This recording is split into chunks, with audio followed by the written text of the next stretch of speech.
My father-in-law's dad was a raving lunatic drunk.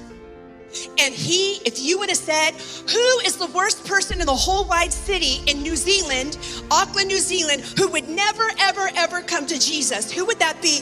And everyone would say, oh, Mr. Bloomfield, he's horrible. Nobody wanted to deal with him. He would punch you out. He would be drunk. They'd find him asleep in place. Like he was just radically not for Jesus at all. Well, a tent revivalist came to town in New Zealand.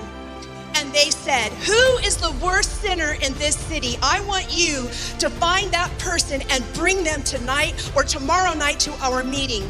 And there was a guy who was sitting in the tent who said, I am going to go to Mr. Bloomfield's house. He drove to my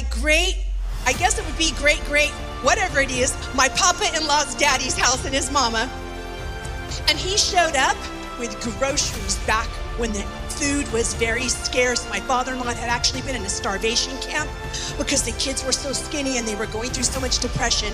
And so he had 2 big bags of groceries in his hand and he knocked on the door. And when my Mr. Bloomfield saw these groceries, he was like, go away, get out of there. Until Grandma, she saw the groceries, his wife saw the groceries, and Matilda was her name, and she elbowed him and said, let him in this house. So he comes in with these groceries, and he said, hello. And he was like, he wanted to punch him out.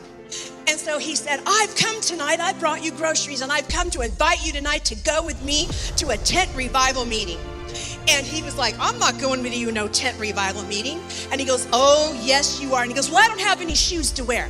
I can't go to a revival meeting when I have any shoes. And he said, oh my goodness, my father is a tanner. I'm going to take your shoes. He goes out to what they call the boot of the car, the trunk of the car. He brings in his tanner box and he starts fixing Mr. Bloomfield's shoes. And before long, Mr. Bloomfield would have told you, I have no idea why or how I ended up in this ridiculous revival meeting in which the whole town was like, do you see who's here? Do you see who's here? Do you see who's here? Oh my gosh, they were like, this is crazy. The worst sinner absolutely is in this tent meeting.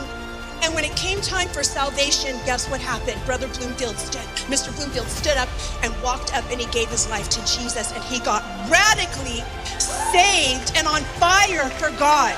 Several years later, he started pastoring and mentoring and evangelizing, and his church grew massive. And there was Brother Bloomfield, Stephen's daddy, growing up in his house.